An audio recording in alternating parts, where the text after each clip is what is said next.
이 성경에는 한마디로 기록된 아주 확실한 진리들이 참 많이 들어 있습니다. 어떤 진리들은 여러 가지 말씀들을 다 종합해서 연구해서 결론에 내려야 되는 것들도 많이 있지만은 그러나 한 말씀으로 한 프레이즈로 딱 때려서 말씀하신 진리가 참 성경에 많이 있습니다.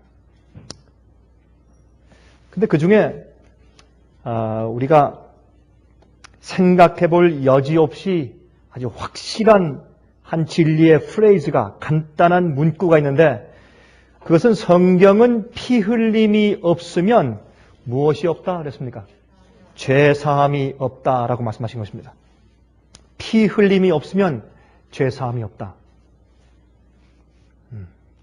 그 말씀이 히브리서 9장 22절과 26절 사이에 있습니다. 22절부터 26절까지 있는 말씀 가운데 그 말씀이 기록되어 있는데 제가 한번 읽어보겠습니다. 율법을 쫓아 거의 모든 물건이 피로써 정결케 되나니 피 흘림이 없은즉 사함이 없느니라. 그러므로 하늘에 있는 것들의 모형은 이런 것들로서 정결케 할 필요가 있었으나 하늘에 있는 그것들은 이런 것들보다 더 좋은 제물로 할지니라. 그리스도께서는 참 것의 그림자인 손으로 만든 성소에 들어가지 아니하시고 오직 참 하늘에 들어가사 이제 우리를 위하여 하나님 앞에 나타나시고 대제사장이 해마다 다른 것의 피로써 성소에 들어가는 것 같이 자주 자기를 드리려고 아니하실지니 그리하면 그가 세상을 창조할 때부터 자주 고난을 받았어야 할 것이로되 이제 자기를 단번에 제사로 드려 죄를 없게 하시려고 세상 끝에 나타나셨느니라 그랬습니다. 여기에 있는 두 가지 프레이즈를 제가 다시 읽겠습니다. 첫 번째, 피 흘림이 없은즉 사함이 없느니라. 이제 자기를 단번에 제사로 드려 죄를 없게 하시려고 세상 끝에 나타나셨느니라. 우리가 이 말씀을 읽을 때 이 두 가지 부분을 좀 자세하게 이해하는 것이 필요할 것입니다. 첫 번째, 피 흘림이 없인 죄사함이 없다. 이게 무슨 뜻입니까? 왜 이런 말씀을 하셨을까요?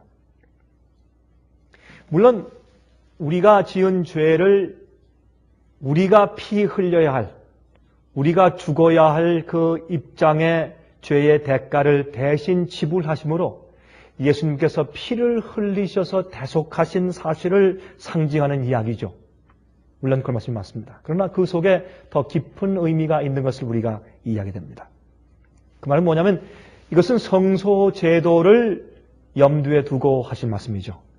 여기 제 히브리서 8장과 9장과 10장은 이 성소 제도를 통해서 더 나은 제물이신 예수 그리스도, 더 나은 피를 흘리신 예수 그리스도, 이렇게 해서 하늘 참 장막에 들어가신 더 나은 대제사장이신 예수 그리스도를 설명하는 것이 히브리서 8장, 9장, 10장이기 때문에 이 히브리 9장에 있는 이 말씀은 성소 제도에 있어서 양을 잡아서 피 흘리는 사건을 통해서만 죄인이 죄를 용서받는다고 하는 것을 여기 물론 설명하는 것입니다. 제일 첫 번째로 우리가 지은 죄를 대신해서 우리가 죄를 짓고 주의 계명을 범했으면 그 주의 계명을 어기고 깨뜨리고 죄를 범한 대가로 반드시 죽어야 합니다.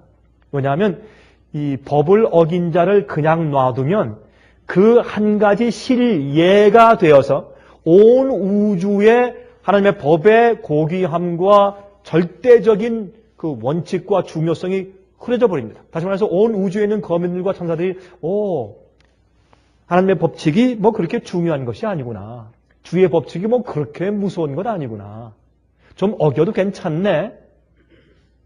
하나의 상징이구나. 라고 이해될 것이기 때문에 죄를 용납하는 것은 온 우주의 파괴의 시초이기 때문에 하나님께서 그렇게 하실 수가 없는 것입니다. 그래서 사람이 범죄했을 때 반드시 그 대신 피를 흘려주는 죄가 없는 어떤 분이 또한 인간을 창조하신 하나님께서 율법과 계명을 만드시고 그것을 세우신 하나님께서 대신 피를 흘려주시고 그 죄값을 대속해 주시는 일이 있어야지 죄의 사함이 있다는 것을 물론 설명하는 것입니다. 그래서 양을 가져오는 것이죠. 메시아를 가져오는 것이죠. 그러나 동시에 이 성소 제도에 있어서 피를 흘린다고 하는 그 의미는 뭐냐면 자기의 죄가 하나님의 아들의 피를 흘리게 했다는 사실을 깨닫고 슬퍼하게 되는 경험이 없이 우리 양심 속에서 죄책감과 그 죄 자체가 해결될 수가 없다는 것입니다. 이것이 참 중요한 얘기입니다. 물론 예수님께서 십자가에 돌아가셔서 우리를 위해서 대속의 죽음을 죽으신 것, 그것이 우리의 대속의 기초고 우리 구원을 이루시고 구원을 마련해 놓으신 것입니다.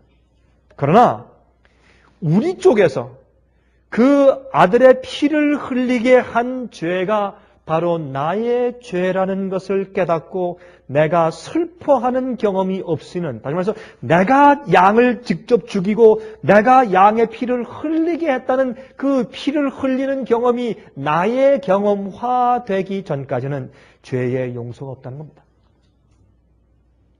그게 성소에서 하나님께서 양을 가져와서 피를 흘리게 하신 것입니다.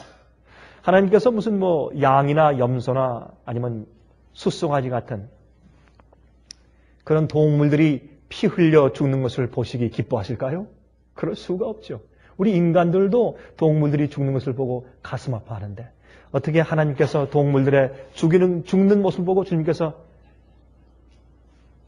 마음 가운데 즐거워하시겠습니까? 아니면 괜찮다고 느끼시겠습니까?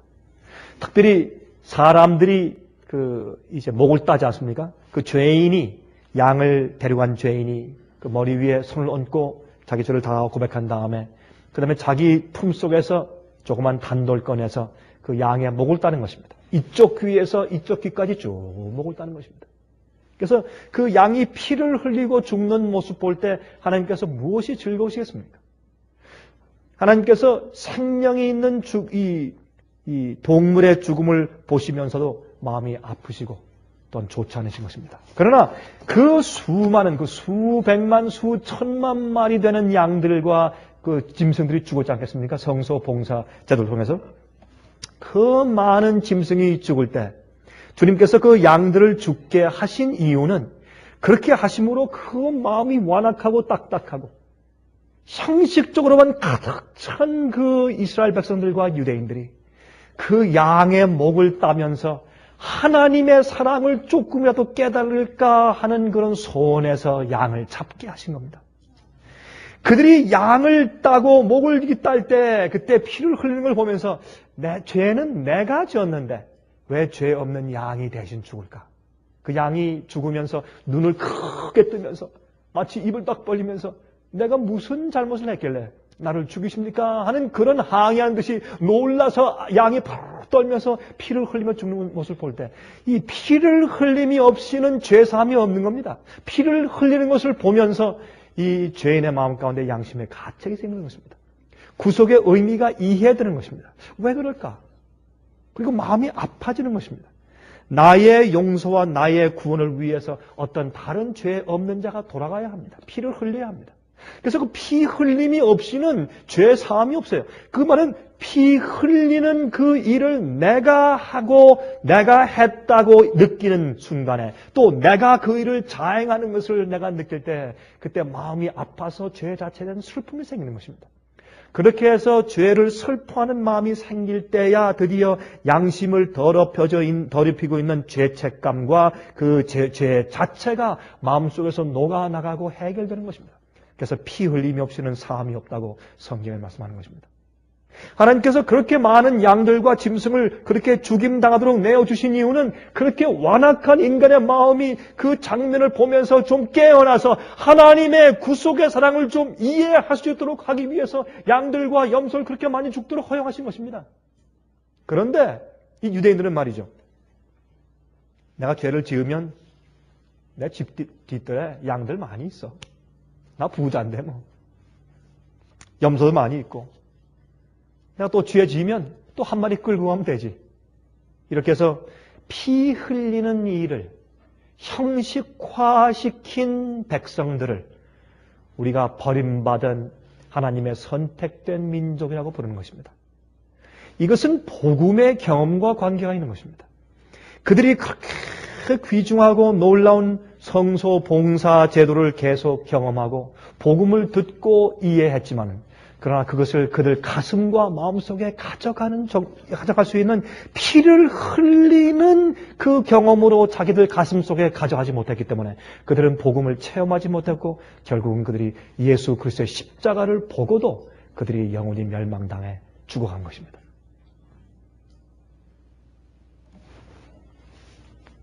오늘날도 예수님의 십자가를 교회 안에서 우상시하고 있지 않습니까? 아, 내가 죄를 지으면 또 십자가 앞에 나가서 또 무릎 꿇고 회개하고 기도하면 되지 뭐.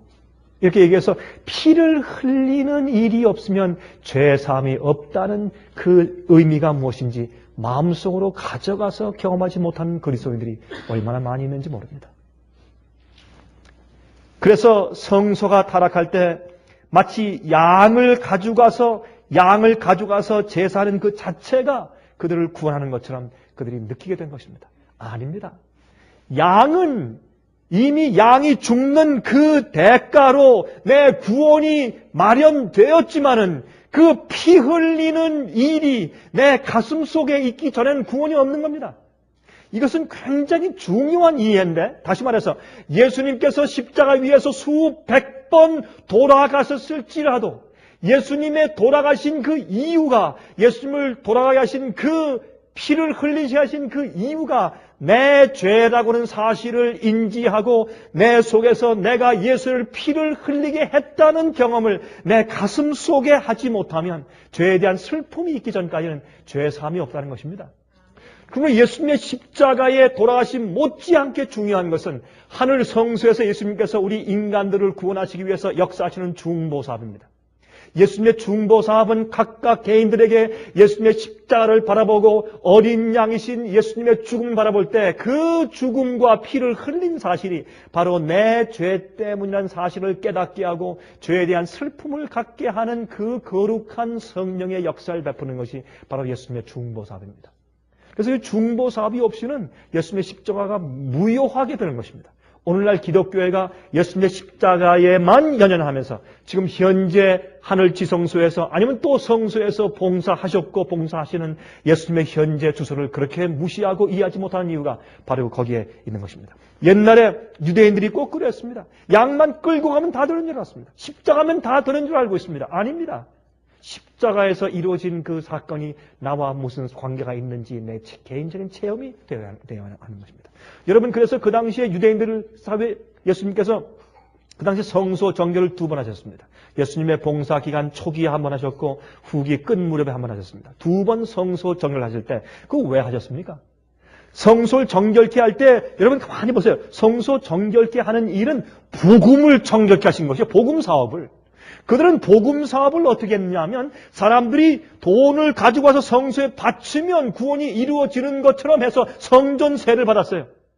그리고 양과 염소를 가지고 오면 되는 것으로 해서 양과 염소를 꼭 가져오게 했습니다. 물론 가져오는 건 사실이지만. 그래서 가져올 때 그 양과 염소를 바친 그 제물 자체가 그들에게 영생을 주는 것으로 이해했습니다. 성경은 그것이 아니라 피 흘림이 없이는 죄사함이 없다고 설명했어요. 그것은 무슨 뜻이냐면 여러분, 그 사람들이 양을 가져올 때 자기 집에서부터 그렇게 멀리 가져올 수가 없습니다. 그래서 여러분, 정성스럽게 자기가 고른 양을, 흠없는 양을 가지고 와야 돼. 안고 와야 돼요. 근데 그렇게 하지 않았습니다. 와서 성전뜰에서 그것을 샀습니다. 그 사고 파는데 이제 제사장들이 장사꾼들과 이제 짰습니다. 짜고서 한 몇 명이 오면 한 마리 양을 죽여서 피를 몇 명 대신해서 다 제사를 다 드려주고 나머지 양은 가족을 전부 다 뒤로 빼놓으면서 다 팔았어요. 장사들과 제사장들이 다 짜고서 팔았습니다. 그래서 바쳤던 양을 또 되팔고 또 되팔고 이렇게 하는 엄청난 그런 사기 행각이 있었습니다. 이렇게 해서 동전 떨어지는 딸랑딸랑하는 소리와 양들을 사고 파는 소리와 여러분, 양들을 사고 파는 소리가 전부 다 가짜 복음 이야기들이에요. 그렇게 해서 성전이 참으로 더럽혀지고 시끄럽게 되었을 때 예수님께서 의분을 가지고 채찍을 가지고 섰습니다. 여러분, 우리 그리스도인들에게 의분이 있어요. 우리 그리스도인들이 가끔 그렇게 생각하죠. 우리 그리스도인들은 절대로 항상 온유하고 항상 점잖고, 물론 맞습니다. 근데 여러분들 2살짜리 어린아이가 있는데, 여러분 시장에 들어갔는데 어떤 사람이 들어와가지고 아무 이유 없어 여러분의 2살짜리 어린아이 갖다 뺨을 칵 때리고서 지나갑니다. 아이가 쓰러져서 막 웁니다. 그때 여러분 이렇게 하실 겁니까? 나는 그리스도니까 절대 조심해야지. 괜찮다 얘야. 조심, 울지 말아라. 참자. 아마 그렇게 할 부모 없을 거예요. 그때 생기는 것이 의분입니다. 그건 화내는 것이 아닙니다. 그건 의분이에요. 하나님의 마음 가운데는 진노하심이 있어요. 그 진노하시는 것은 우리 인간이 이해하는 종류의 분노가 아닙니다. 그것은 하나님의 자기의 백성들과 자기의 귀한 이 우주 정부가 찬탈당할 때, 자기의 귀한, 자기의 생명 같은 자기의 아들을 십자가에 보내서 구원한 자기의 귀한 자녀들을 마귀가 찬탈하거나 악인이 그들을 함부로 사용할 때 하나님 마음 가운데 의분이 생기는 것입니다. 복음을 어그러뜨리는 그 제사장들 볼 때 예수님께서 의분하셔서 채찍을 손에 들고, 채찍을 사용하지는 않으셨죠. 채찍을 가지고 서셔서 그들 전부 내쫓고 상들을 뒤엎고 전부 나가라 그랬습니다. 피 흘림이 없인 죄삼이 없다고 말합니다. 또 요 절들 가운데 있는 또 2가지 또 하나의 사상이 있는데, 그것은 뭐냐면 죄를 없게 하시려고 세상 끝에 참 하늘 성소에 하나님 앞에 나타나시고, 이것은 중보를 말합니다. 이것은 십자가와 중보가 둘 다 손을 잡고 이 말씀 속에 지금 들어있는 것입니다. 여기에 죄를 없게 하시려고 세상 끝에 참 하늘 성소에 하나님 앞에 나타나시고, 여러분 이게 무슨 말입니까? 여기 세상 끝에 하는 말은, 세상 끝은 우리가 사는 이 세상 말세 그런 뜻은 아닙니다. 여기 세상 끝에 나타나시고 하는 이 말씀은, 이거는 그들이 말할 때, 지금 사도 바울이 말할 때 지금 우리가 살고 있는 이 시대의 그런 뜻이에요.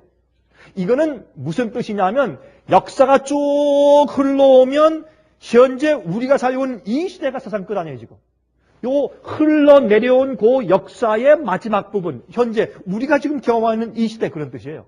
우리의 세상 끝은 지금이지만은 1000년 전 사람들에게 세상 끝은 1000년 전이었어요. 또한 2000년 전 사람들의 세상 끝은 2000년 전 그 시대가 세상 끝이었습니다. 이게 그런 뜻의 의미예요. 원어를 따져보면.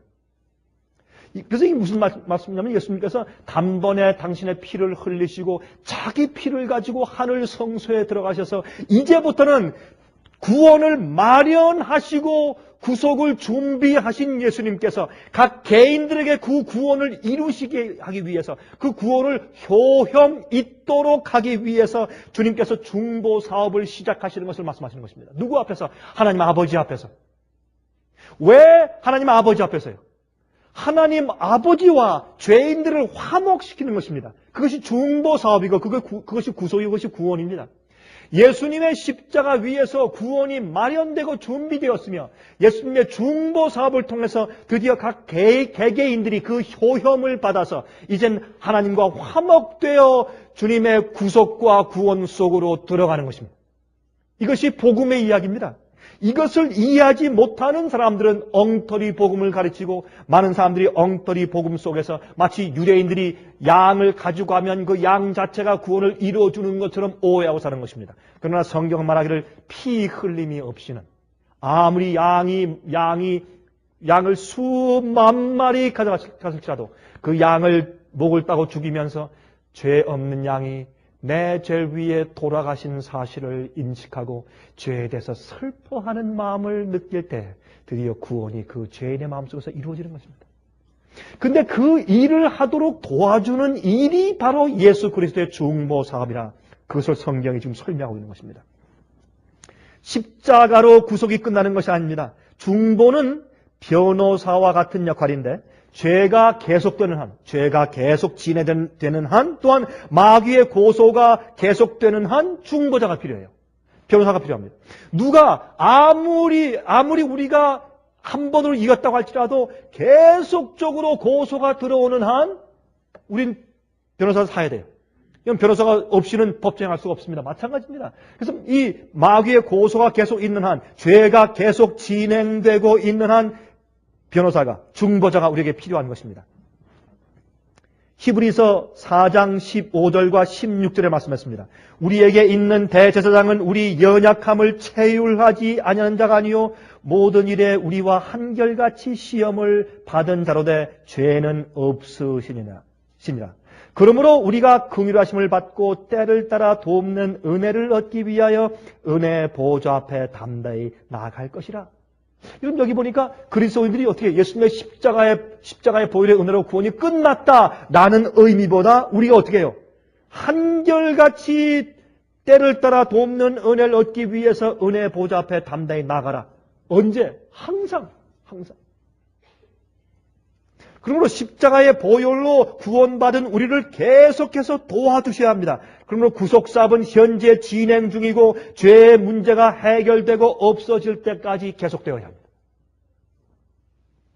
여러분 틴데일 씨가 말이죠. 제일 처음에 그 셉튜어딘트, 그러니까 그 헬라 성경이죠. 70인 번역. 그 헬라 성경에서 이 영어 성경으로 번역할 때 제일 처음에 히브리 성경이 있다가 그게 헬라 성경으로 번역되었죠. 그게 70인역입니다. 그 헬라 성경에서 번역된 것이 영어 성경이죠. 근데 그 영어 성경으로 번역될 때 제일 처음에 이 킹 제임스 성경이 있기도 이전에 제일 처음 그 앵글로 삭슨 그 옛날 초기 그 영어 그런 초기 영어로 번역된 틴델 성경 번역을 할 때 그 틴델 씨가 이 성경의 구속, 하나님과 사람이 화목되는 것, 그 구속에 대한 그 단어를 아무리 찾아봐도 단어를 찾을 수가 없습니다. 그래서 그 단어를 만들었다 그러죠. 그래서 그 구속이라는 영어 단어는 합성어입니다. 그 언어가 영어에 없었기 때문에. 그래서 그 합성어가 우리가 말하는 구속인데 그 구속을 영어로 atonement라고 합니다. 그 atonement는 영어 세 글자를 묶어서 하나로 만든 합성어입니다. at one 하나가 되는 겁니다. 그게 화목입니다. 하나님께 대한 인간의 오해를 풀어주는 겁니다. 그게 십자가 하는 겁니다. 그리고 죄된 마음의 그 반역적인 마음과 죄를 붙잡고 있는 마음을 녹여서 없애주는 겁니다. 그래서 하나님과 죄인 사이를 at one 하나로 묶어주는 겁니다. 어디에서? 십자가 위에서. 그게 화목입니다. 그게 atonement입니다. 그래서 at one 입니다. 그래서 구원받았다는 의미는 죄인이 하나님과 화목하여 다시 하나가 되었다. 그런 뜻이에요. 그게 화목이에요. 그것이 구속이고 그게 구원이에요. 그러므로 여러분 믿음으로 말미암은 의를 어렵게 말할 필요 없이 이것만 이해해도 구원받은 자는 하나님과 하나가 되고 화목한 자예요. 하나님과 하나가 되고 화목한 자는 계명을 범하지 않는 자예요. 연약하여 실수할 수는 있지만은 마음 가운데 반역의 정신이 없는 사람이에요. 죄를 계획하는, 죄를 도모하는 마음이 없는 자가 하나님과 화목된 자입니다. 여러분, 그래서 이것은 성경에서 이해할 때 아주 단순하고 간단한 것을 우리가 알게 됩니다. 고린도후서 5장 18절부터 20절까지 이렇게 말씀되어 있어요. 모든 것이 하나님께로 났나니 저가 그리스도로 말미암아 우리를 자기와 화목하게 하시고 아버지께서 예수님을 통해서 우리를 자기와 화목하게 하시고 또 우리에게 화목하게 하는 직책을 주셨으니 이는 하나님께서 그리스도 안에 계시사 세상을 자기와 화목하게 하시며 저희의 죄를 저희에게 돌리지 아니하시고 화목하게 하는 말씀을 우리에게 부탁하셨느니라. 하나님께서 우리를 부르시고 먼저 우리가 하나님 아버지와 화목된 것은 우리가 나아가서 화목해 하는 말씀을 전하여서 다른 사람도 하나님께 화목해 하기 위해서 우리를 부르셨다. 그렇게 말씀하세요. 그것이 복음 사업이에요. 이러므로 우리가 그리스도를 대신하여 사신이 되어 하나님이 우리로 너희를 권면하시는 것 같이 그리스도를 대신하여 간구하노니 너희는 하나님과 화목하라. 너희는 하나님과 화목하라. 여러분, 내가 지금 하나님과 화목해 있는지 있지 않는지 그건 자기 양심은 아는 겁니다. 어떤 것이 하나님과 내 사이를 가로막고 있는지 자기는 아는 겁니다. 내가 정말 하나님과 화목하고 있는지, 하나님과 내 사이에 아무런 막힌 것이 없는지. 네?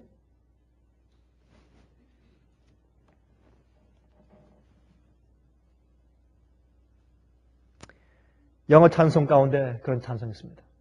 Nothing between me and my Savior. Nothing between me and my Savior. 나와 내 구주 사이에 아무것도 없네. 나와 내 구주 사이에 아무것도 없네. 하나님과 자기 사이에 아무것도 없이 화목된 자는 자기 양심이 아는 겁니다. 여러분, 우리가 그리스도 안에서 살아갈 때 무엇이 하나님과 내 사이를 막고 있는지 자기가 아는 것입니다. 에베소 2장 16절에 말했습니다.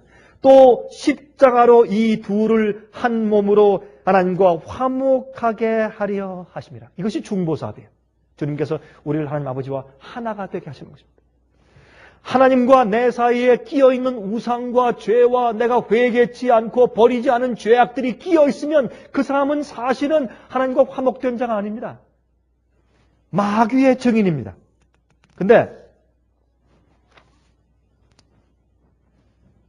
여기 성경을 보면 그리스도인들 중에서 하나님과 화목되지 못한 자들이 많이 있다고 설명합니다. 예수를 믿습니다. 찬송을 부리고 기도합니다. 그러나 하나님과 화목됨이 없이 그렇게 사는 자들이 많이 있다 라고 말씀하는 것이 바울의 아픈 얘기들입니다. 그 말씀 많이 당신의 편지서 가운데 말씀하는 것을 봅니다. 어떤 때는 보면 너희가 예수 그리스도의 십자가의 원수로 살고 있다 그렇게 말씀했습니다. 여러분, 십자가는 죄인의 마음속에 있는 반역의 마음을 녹여내고 하나님께 대한 오해를 풀어주어야 합니다. 우리가 하나님을 섬길 때 두려운 마음을 가지고 섬길 수가 없기 때문에 그렇습니다. 여러분, 고린도전서 3장 3절에 이런 말씀이 있어요. 너희가 아직 육신에 속한 자로다. 너희 가운데 시기와 분쟁이 있으니 어찌 육신에 속하여 사람을 따라 행함이 아니리요.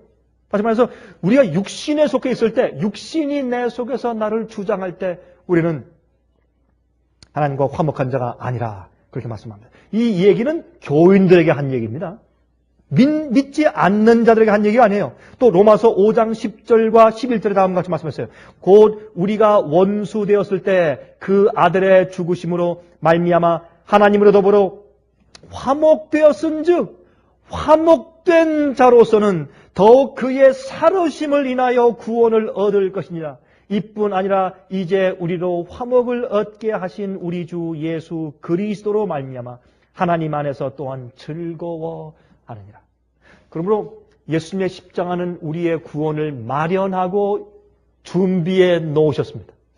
그러면 예수님의 중보사업은 우리처럼 연약한 육체를 가지고 이 땅에 오셔서 사시고 우리와 똑같은 시험과 유혹을 받아보시고 승리하고 죄를 짓지 않으신 경험을 했기 때문에 우리의 처지를 아시는 것입니다. 우리를 이해하시는 것입니다. 우리를 어떻게 도와줄 줄을 아시는 것입니다. 그 중보자께서 하늘에서 우리를 위해서 기도하시고 필요할 때마다 계속해서 은혜와 능력을 베푸세요. 간구하지 않는 자에게 주님께서 강요해서 하늘로 데려갈 수가 없습니다. 강요해서 은혜를 베풀 수가 없습니다. 그러나 간구할 때 그래서 중보자예요. 여러분, 중보에 하는 기도는 대제사장은 말이죠. 반드시 보면 그 손에 무엇을 들고 있습니까? 뭘 들고 있어요? 향로를 들고 있어요. 근데 그 향로 들고 있는 향로 속에 여러분 요한계시록 8장을 보시면 그 향로 속에 무엇을 그 안에 담고 있다고 설명합니까? 성도들의 기도들이 그 안에 담겨 있다고 설명해요. 그러므로 중보자는 어떤 분인가? 예수님은 십자가에 돌아가신 다음에 우리의 구원을 이루어 놓고 하늘에 올라가셔서 이제부터 무엇을 기다리느냐 하면 피를 흘리지 않으면 죄사함이 없는 그것을 주께서 말씀하신 것처럼 우리 마음 가운데 죄의 책감을 가지고 용서받을 마음의 소를 가지고 저 앞에 나와서 기도하는 그 기도를 들으시기 위해서 항상 기다리시는 겁니다.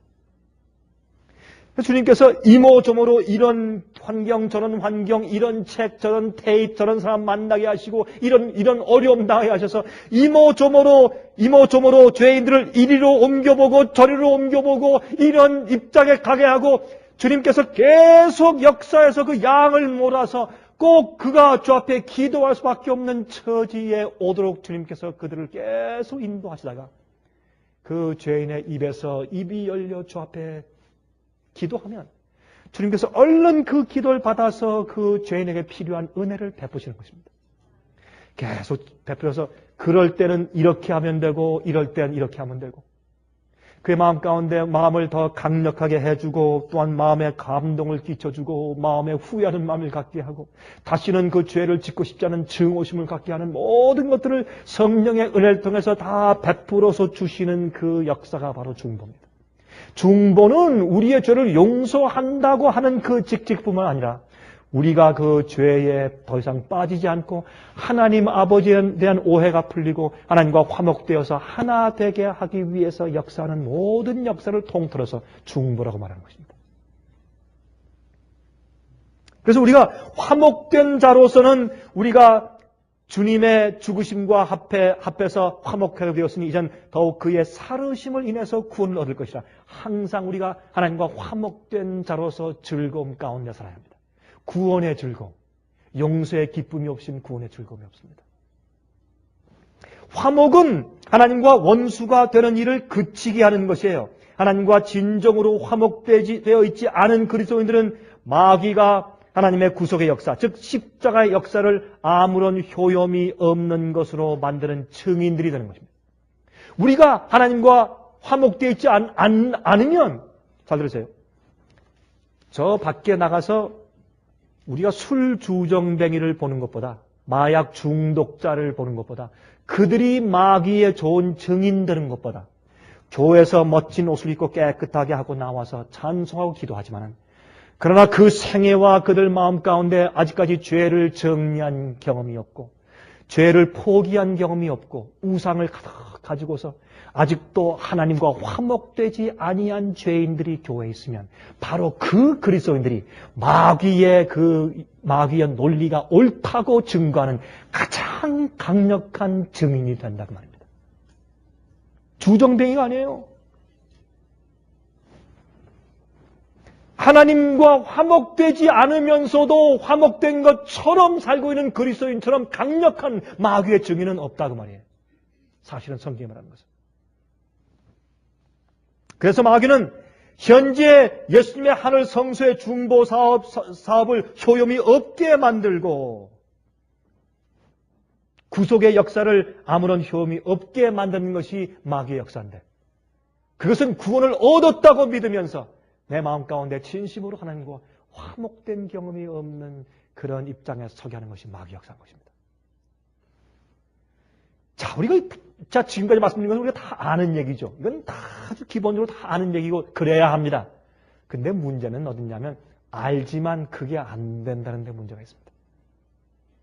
구원 얻기보다 구원을 얻은 구원을 지키는 것이 더 어렵죠. 그렇죠? 여기에 문제점이 있어요. 그래서 보면 하나님의 계획 가운데서 대속죄의 역사가 있어요. 주님의 계획 가운데 대속죄의 역사가 있어요. 여러분 믿는 자들의 생애에서 죄가 계속되기만 하면 누가 승리합니까? 마귀가 승리해요. 그래서 그것을 우리가 이길 수 있도록 하기 위해 주님께서 계속 중보하신 다음에 맨 마지막에 대속죄의 역사에서는 무엇을 확인하시냐 하면 그리스도의 생애 가운데서 죄가 끝났다. 죄가 계속되는 것이 끝났으며 하나님과 분리됐던 죄인들이 하나님과 다시 완전히 화목되었다는 것을 증명하시는 날이 대속죄예요. 그 심판이에요. 심판, 기록책을 펴서 심판을 통해서 그것을 마귀 앞에 증명하시는 것입니다. 누굴 통해서? 그렇게 화목의 경험 가운데 들어가 있는 의인들, 그리스도인들 통해서 산 증인으로 보이시는 겁니다. 그게 대속죄의 이야기예요. 여러분 재밌는 것은 레위기서 16장 30절과 31절에 다음과 같이 말씀하고 있어요. 이 날에, 이것은 대속죄일에 대한 얘기죠. 이 날에 너희를 위하여 속죄하여 너희로 정결케 하리니 너희 모든 죄에서 너희가 여호와 앞에 정결하리라. 이는 너희에게 큰 안식일인즉 너희는 스스로 괴롭게 할지니 영원히 지킬 주례라 하겠습니다. 다시 말해서 이 대속죄일을 큰 안식일 그렇게 불렀어요. 왜 그렇게 불렀을까요? 너희가 모든 죄에서 여호와 앞에 정결케 될 것이라. 주님께서 그들의 죄를 기록책에서 지우시는 것은 그들이 하나님과 완전히 화목되어서 죄에 대한 반역의 정신이 그들 생애와 마음 가운데 더 이상 없어요. 주님께서 그것을 마귀 앞에 딱 증명해 보이신 다음에 그것을 다 정결케 하면 그들 마음 가운데 큰 안식이 있어요. 큰 쉼이 있어요. 죄의 노예에서의 쉼도 쉼이지만 하나님의 우리를 죄의 속박에서 건져내시고 해방시키시는 큰 주님의 창조의 능력 속에서 쉬는 큰 안식이 있어요. 그 큰 쉼이 있어요. 큰 안식이라 말했어요. 그런데 한번 들어보세요. 재밌는데 이 말씀에 대한 어휘를 갖다가 뒤에 어디에서 쓰고 있는가 보세요. 요한계시록 14장 11절과 12절에 세 번째 천사가 내려와서 짐승의 표를 받지 말라고 말씀하신 그 말씀 가운데 11절과 12절에 요한계시록 14장에 이렇게 말씀되어 있어요. 짐승과 그의 우상에게 경배하고 그 이름의 표를 받는 자는 누구든지 밤낮 쉼을 얻지 못하리라. 이게 뭐예요? 자기 속에서 죄의 문제를 해결치 못한 자들이에요. 하나님과 화목하지 못한 자들이에요. 십자가를 알지만 십자가의 효험을 받지 못해서 피를 흘려서 죄사함 받는 개인적인 가슴에서 우러나는 그런 용서의 경험을 하지 못한 사람들이에요. 그 사람들에겐 밤낮 쉼이 없어요. 그 사람들이 짐승의 표를 받는 것이에요. 짐승의 표는 마귀의 표예요. 마귀의 증이 되었다고 말이에요. 죄가 그 속에서 계속 진행형이기 때문에 마귀의 증인이에요. 보라, 하나님께서 당신의 구속사업으로 인간을 구속하는데 효용이 없다는 것이 마귀의 말이 증명되는 사람이 그들의 생애예요. 그들 속에 밤낮 쉼이 없어요. 그것이 11절인데 12절에 붙여서 설명하기를 성도들의 여기 있나가 여기 있나니 저희는 하나님의 계명과 예수 믿음을 지키는 자니라. 예수님의 품성과 예수의 믿음과 예수님의 순종하는 그 품성을 가지고 아버지의 뜻대로 살기 때문에 그들 속엔 큰 안식이 있어요.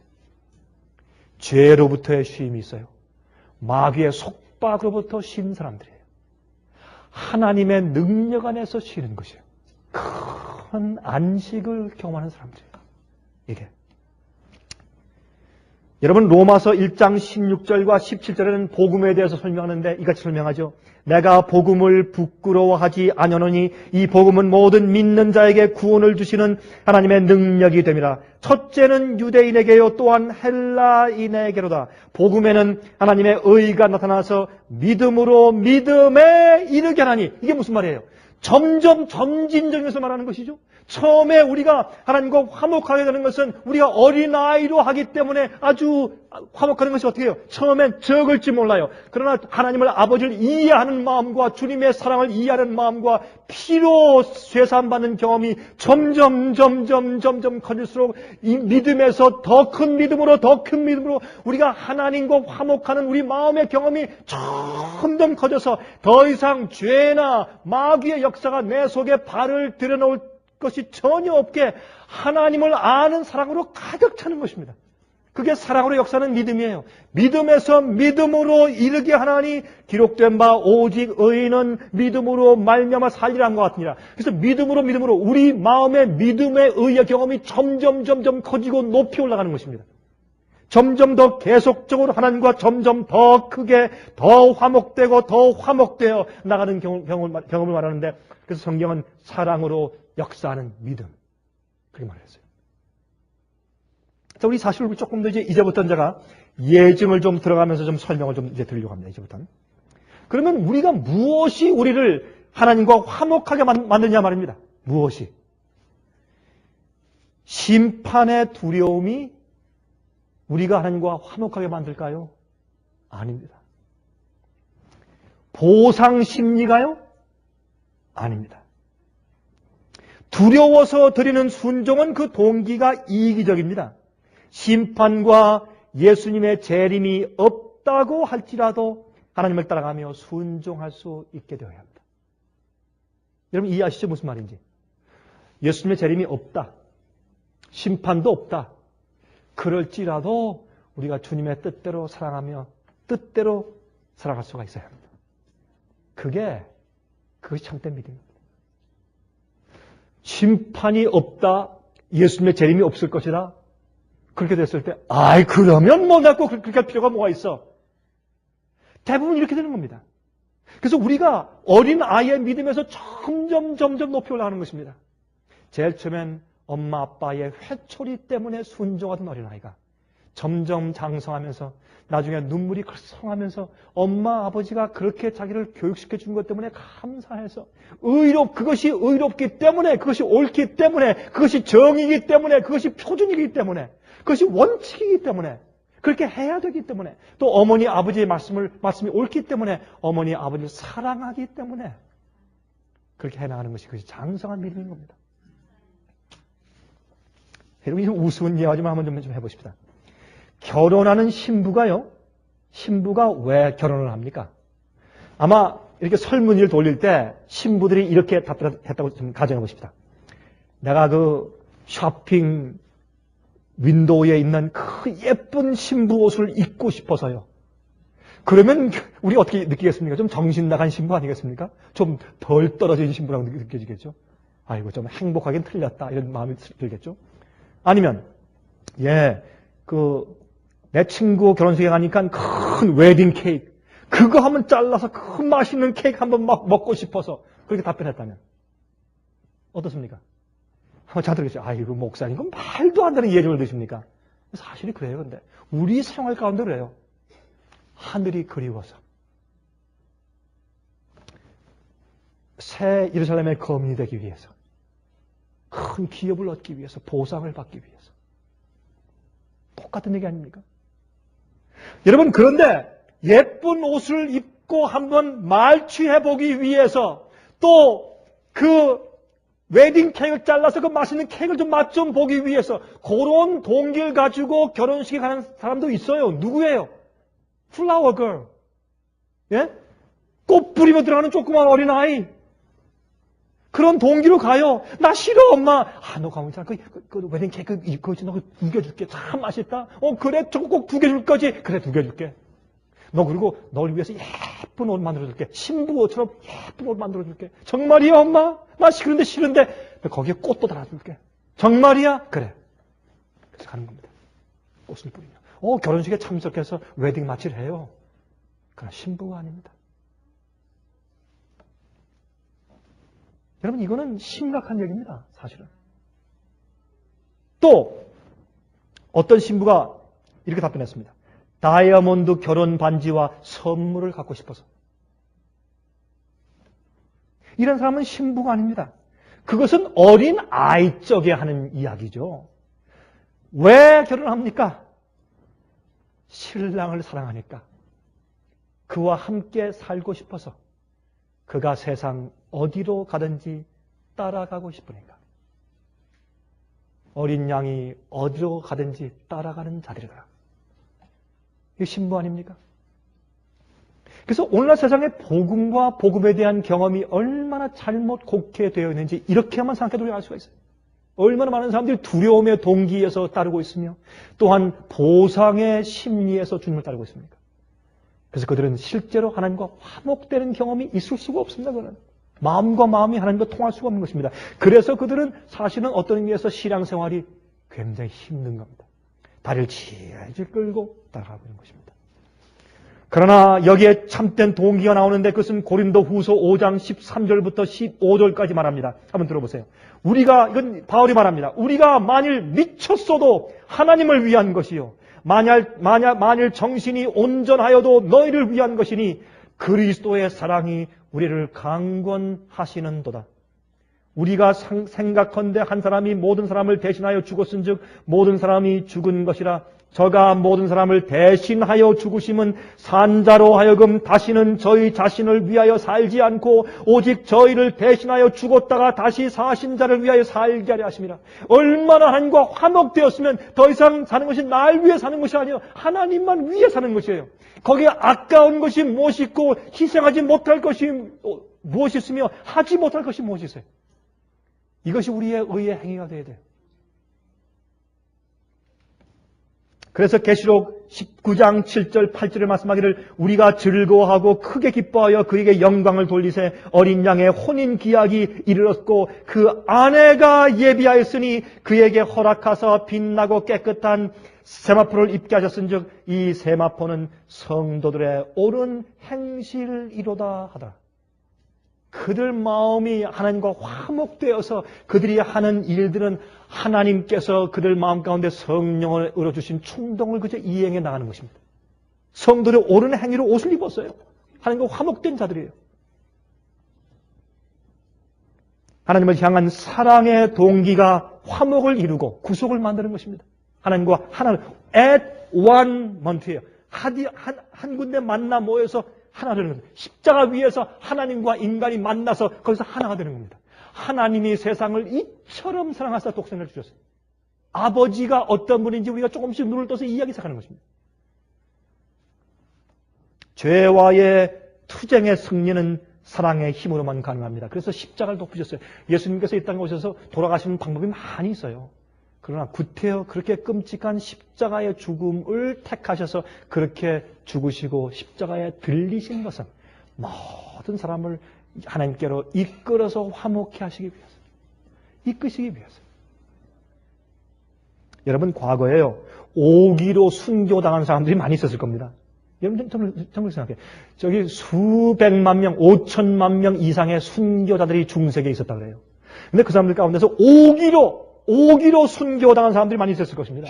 그래서 고린도전서 13장 3절에 말씀하기를 내가 내게 있는 모든 것을 구제하고 또 내 몸을 불사르게 내어줄지라도 순교당할지라도 사랑이 없으면 내게 아무 유익이 없느니라 그랬습니다. 소용이 없는 것입니다. 제가 볼 땐 순교당한 사람들 가운데서 부활에 참여하지 못할 사람들 많이 있을 것입니다. 왜? 잘못된 품성을 가지고 오기로 순교를 당했기 때문에. 여러분, 저는요, 이 스데반 그 경험을 읽을 때마다 자 그런 생각을 좀 합니다. 어떻게 스데반이 죽을 때 그의 얼굴이 천사의 얼굴처럼 되었을까? 물론 그의 얼굴이 환하게 빛났다 하는 그런 표현도 되지만은 여러분 천사들은 사랑하는 마음으로 예수님과 하나님을 섬기는 사람들입니다. 그들 마음 가운데 억지로 함이나 아니면 두려움에서 하는 동기가 전혀 없습니다. 그게 천사입니다. 천사의 마음속엔 말이죠. 어떤 보상 심리나 두려움에서 하나님을 섬기는 것이 없잖아요. 스데반이 돌에 맞아 죽는데도 억지로 하거나 내가 꼭 이렇게 해야 될 필요가 있나 하는 게 전혀 없는 것이, 그런 마음이 없는 것이 하나님을 사랑하는 그 화목된 마음이 100%예요. 완전히 하는 거 화목되어서. 여러분, 사랑에는요, 내가 이렇게 해주니까 너 이렇게 해줘. 이게 없습니다. 그렇죠? 그거 있으면 온전한 사랑이 아니에요. 온전한 사랑은 그것까지도 없어져야 온전한 사랑입니다. 그래서 온전한 사랑, 이 사랑 가운데서 세 가지가 나오지 않습니까? 아가페, 그다음에 필레오, 그다음에 에로스. 이 세 가지 사랑이에요. 아가페가 조건 없는 사랑이에요. 내가 너한테 이렇게 해주는데, 그러니까 너도 나한테 이렇게 해줘야 돼? 그게 아닙니다. 그냥. 스데반의 마음 가운데 그 아가파의 사랑에 있는 천사의 품성이 만들어졌기 때문에 하나님과 완전히 화목했기 때문에 막 얼굴이 천사의 것처럼 빛났어요. 그게 그냥 상징이 아니에요. 실제 우리가 그런 빛나는 얼굴 가지고 앞으로 살 것이기 때문에. 바울, 사도 바울이요. 사람들이 막 돌에 그냥 진 얘기인 거죠. 그냥 뭐 바울이요, 좀 조심하셔. 내가 요 돌은 좀 아플 겁니다. 요건 아까 거 좀 작았는데 요건 좀 빼줄까? 이거 좀 조심하셔. 눈 좀 질끈 감으셔. 뭐 이렇게 했겠어요? 그냥 이를 갈면서 야수 좀 달려들어서 그냥 사정없이 막 진 이기는 거죠. 이렇게 돌을 칠 때. 그것도 가장 아프게 생긴 큰 돌만 이렇게 골라가지고 했겠죠. 그때 정말 피투성이 돼서 쓰러진 그 사도 바울. 그래서 그리스도인들이 와서 죽은 줄 알고 끌고 가서 장사 지내려고 이 오픈 캐스켓도 못 하겠죠. 그럴 때 그렇죠. 예, 장사 지내려고 이제 땅을 파고서 장사 지내려고 하는데 벌떡 일어나더니 옷을 털털 털고 일어나서 가는 거예요. 이건 부활의 경험이요. 이건 기적의 경험이요. 그때 거기에 서 있던 그리스도인들이 참 기가 막히니까 자, 이젠 당신 쉴 때도 됐어. 당신 이렇게 고생 많이 하고 그렇게 많이 매를 맞고 파선당하고 굶주리고 옥에 갇히고 뒤에 채찍을 맞고 이젠 돌에까지 맞아 죽임 당할 것 같은 그런 경험까지 하고 이젠 좀 쉴 때가 되었어요. 이젠 저기 지중해 편에 우리가 헌금을 좀 걸어줄 테니까 저기 지중해 안에 가서 조그만 오두막집 별장 좀 짓고 이제 남은 여생 동안 좀 편하게 쉬시오. 좀 백개신 좀 하시고 좀 은퇴하시오. 그래서 사도 바울이 겉옷을 다시 걸쳐 입고 또 가는 겁니다. 사도 바울이 어딜 가십니까? 내가 복음 전하러 가야지. 내가 어디 갑니까? 복음 전하러 가야지. 어디 갑니까? 가긴. 내가 말씀 전하러 가야지. 이제 좀 쉴 때가 됐지 않겠습니까? 사도 바울은 그리스도의 사랑이 나를 강권하신도다. 그것도 갔어요.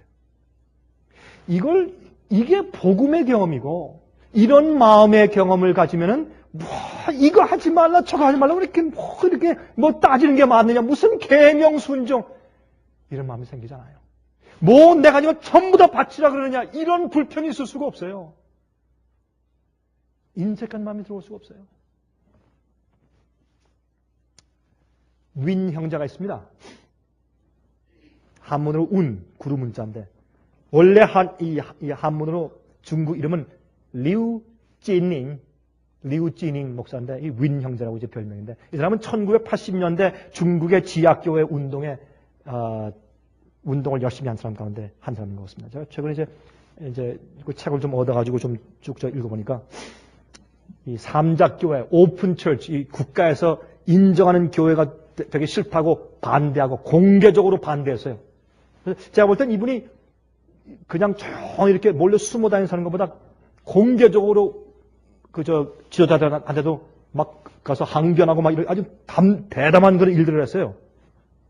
그렇게 하면서 이제 핍박을 당한 사람인데 제가 이 책을 좀 보니까 핍박을 당해도 어마어마하게 당했어요. 이해가 안 될 정도로 당했는데 1980년대에 2번 이제 감옥에 들어갔는데 들어가서 말이죠. 이 인분과 소변이 가득 있는 곳에 막 기어가게 하고 죄수들이 다 모여서 그들 위에 막 오줌을 갈기게 하고 맞고 전기봉을 입에 대가지고 까무라치게 하는 일을 계속하고 다리를 매질 다리를 이겨버리고 나중에 이 바늘로 그 대바늘로 이 손톱 밑에를 갖다 찔러 이렇게. 그 고통이 제일 힘든 고통이었대요. 하여튼 이루 말할 수 없는 그런 아주 엄청난 고통을 당했어요. 이 감옥에서. 근데 제가 그 고문이 74일 동안 금식을 했어요. 이게 기적이에요. 74일 동안. 지금 이제 도망 나와서 지금 이제 캐나다에 있는데 전 그 사람의 이런 경험담도 참 가슴이 아리고 가슴 아프고 감동이 되었지만 그것보다 제 마음을 가장 감동시킨 장면이 이것이에요. 그가 4년 동안 그 모진 우리가 상상할 수 없는 그런 고통을 감옥에서 당하고서 나와서 이제 그 집으로 가는데 감옥에서 좀 보내줬기 때문에 집으로 가는데 가면서 밤에 자정이 지났는데 집이 저 앞에 보여요. 집을 보는데 그 앞에서 그는 이렇게 생각을 했어요. 우리 집이 보였다. 나는 잠시 걸음을 멈추고 그 순간을 음미해 보았다. 꿈만 같았다. 지난 4년 동안 헤아릴 수 없는 많은 일을 겪었지만 하나님은 신실하셨다. 몸서리치는 고문을 당했지만 하나님은 신실하셨다. 재판관 앞으로 법정으로 끌려다녔지만 하나님은 신실하셨다. 줄이고 목말랐고 탈진으로 혼절하기도 했지만 하나님은 신실하셨다. 이 모든 과정에서 하나님은 항상 신실하셨고 나를 사랑하셨다. 그분께서는 한 번도 나를 버리거나 저버리지 않으셨다. 그분의 은혜는 언제나 내게 족했으며 나의 모든 필요를 채우는 데 부족함이 없었다. 나는 예수님으로 인해 감옥에서 고난을 겪지 않았다. 그렇다. 이 대목이 제 마음에 제일 감동을 주었어요. 그렇다. 나는 예수님과 함께 있었으며 참으로 그분의 임재하심과 기쁨과 평강을 매일같이 생생하게 체험했다. 복음을 위해 감옥에 갇힌 사람들은 고난이라 여기지 않는다. 고난이라고 여기는 사람은 하나님의 친밀한 현존을, 현재 존재를 전혀 경험하지 못한 사람들이다. 그 뒤에 또한 이 사람이 가서 이제 이 가정교회, 지학교회 사역자들을 교육시킬 때 그들이 이렇게 이제 얘기를 해요. 여러분은 돈도 없이 집에서 멀리 떠나게 됩니다. 여러분이 가장 두려워하는 것은 무엇입니까? 그때 헌신하는 사역자들이 이렇게 말을 한대요. 저희는 굶주리거나 얻어맞는 것을 겁내지 않습니다. 복음을 위해서는 기꺼이 죽을 각오가 되어 있습니다. 저희가 가장 두려워하는 것은 하나님과 동행하지 않는 삶입니다. 하나님이 매일 저희와 함께 하시도록 기도해 주십시오. 이게 하나님과 화목한 사람들입니다. 그는 한 번은 이제 감옥에서 나와서 생활하면서 이 하나님의 사업에, 목회하는 일에 너무 열심히 일하다가 주님과 화목하고 주님과 교제하는 일을 조금 등한시했어요. 그때 그가 이렇게 회개하는 말을 합니다. 들어보세요. 동역자들도 내게 집에 머무르지 말라고 이야기했지만 그들의 권고 역시 귀담아 듣지 않았다. 순결한 마음으로 하나님을 섬기지도 않았다. 이것이 내가 실패한 근본 원인이었다. 지치고 혹사당한 나의 마음은 뒷걸음질까지 쳤다. 사역이, 목회 사업이 우상이 되어버렸다. 하나님을 향한 사랑보다는 하나님을 위한 일이 우선시 되었다. 물론 나는 여전히 매일 새벽 5시에 일어나 다른 교회 지도자들과 함께 기도했고 하루도 거르지 않고 성경을 읽었다. 그러나 그것은 예수님과의 친밀한 관계에서 비롯되는 자원하는 심정에 의한 것이 아니라 의무감과 타당성에 젖은 행동이었다.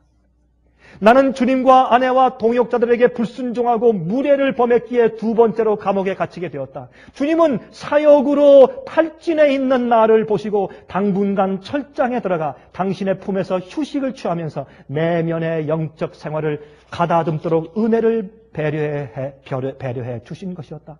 나는 주의 종들에게 내가 범했던 것과 같은 오류에 빠져들지 않도록 언제나 마음을 낮추어 조심하기를 간곡히 권고한다. 주 하나님은 질투를 하실 정도로 우리를 그리워하시는 분이다. 그분은 우리 영혼들의 연인이시다. 만약 우리가 예수님과의 관계보다 우선시하는 것이 있다면 그것이 그분을 위한 일이라 할지라도 우리는 올무에 걸리게 되는 것이다. 주의 종들이 탈진 상태에 있다면 즉시 멈춰야 된다. 쉬어야 한다. 그들의 램프는 끊임없이 하나님의 기름으로 채워져야 한다. 그렇지 않으면 등불은 꺼지고 말 것이다. 그렇게 말했습니다.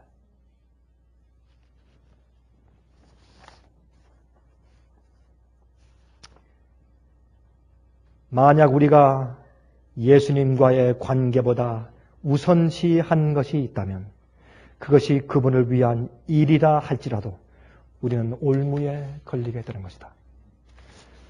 여러분, 우린 정말 하나님과 화목되어 있습니까? 그래서 주님께서 성령으로 이렇게 해라, 이만큼 희생해라, 이것을 다하라, 이렇게 굴복해라, 그렇게 요청하실 때 우리가 어느 만큼 합니까? 또 우리 마음 가운데 정말 큰 안식이 있느냐 말입니다. 하나님과 정말 화목해 되시기를 간절하게 바랍니다. 하늘에 계신 우리 아버지, 성신으로 우리 마음 가운데 하나님의 사랑을 부어주심으로 저희를 아버지와 화목해 해 주시기를 간절하게 기도합니다. 우리 마음속에 그런 사랑이 없는 것을 우리가 인정하고 우리 속에 선함이 없음을 인정합니다. 주여 저희를 도와주시고 예수 그리스도의 중보 사업이 우리 각 개인들에게 효험이 있어서 우리의 기도가 주님의 손에 있는 향로 속에 들어가게 해 주시옵소서. 그리고 저희의 기도를 들어주시사 우리 마음 가운데 하나님께서 우리에게 말씀하시는 어떤 것이라도 아무런 치료함이 없이 할 수 있을 정도까지 사랑으로 역사하는 믿음의 장성한 분량이 생기게 도와주시옵소서.